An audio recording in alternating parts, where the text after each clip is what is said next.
మగు చరితల నాయకుడా పలుతరములు మము పరిపాలించర స్వామికుడా నవయుగమేధో సైనికుడా సమయము తెలియని సేవకుడా యువ నవ్యాంధ్రకు ప్రగతిని చూపర సాధకుడా వైతాళికుడా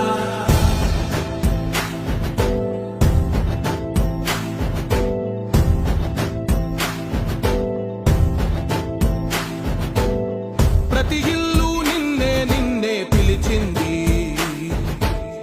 ప్రతి గడప నీకే స్వాగతమంటోంది ప్రతి మనసు నువ్వే గెలవాలంటోంది పెద్ద కొడుకు నీవై తోడున్నావు చాలు జరుగుతుంది మాకు మేలు 2015లో ఆనాడు ప్రధానమంత్రిగా ఉన్న నరేంద్ర మోడీ గారి నాయకత్వంలో ప్రకటన చేశాం. 19లో అనుమతులు తెచ్చి శంకుస్థాపన చేశాం.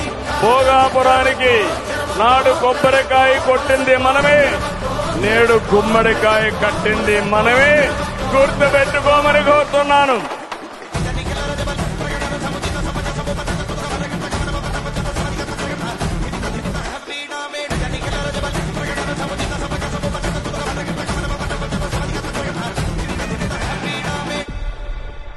నేను అలయన్స్ కోసం ఎందుకు తప్పన పడ్డాను, మీ నాయకత్వం మాకు కావాలి ఎందుకు తప్పన పడ్డానంటే, ఈరోజు ఎయిర్పోర్ట్ ఆపేశారు. ఒక చిన్నపాటి ఎర్ర బస్సు కూడా రాని చోట ఎయిర్పోర్ట్ అవసరం లేదన్న వ్యక్తులకి సమాధానం ఇదే.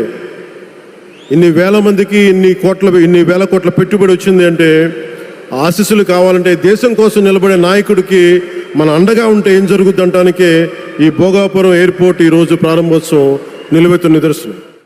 साथियों, वर्ल्ड इकोनॉमी में कहीं पे किसी भी ग्रोथ सेंटर का निर्माण सिर्फ एक फैक्ट्री से नहीं हो सकता. उसके लिए एक पूरे इकोसिस्टम की जरूरत होती है.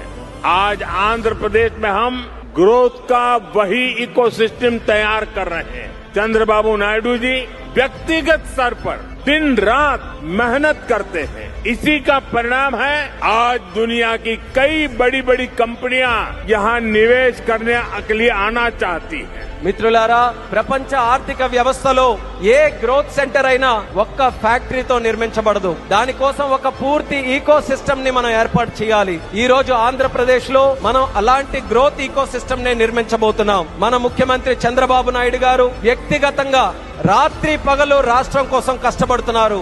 దాని ఫలితంగానే ఈ రోజు ప్రపంచంలో ఉన్నటువంటి ప్రముఖ కంపెనీలు ఇక్కడ పెట్టుబడులు పెట్టడానికి ఎంతో ఆసక్తి చూపిస్తున్నాయి.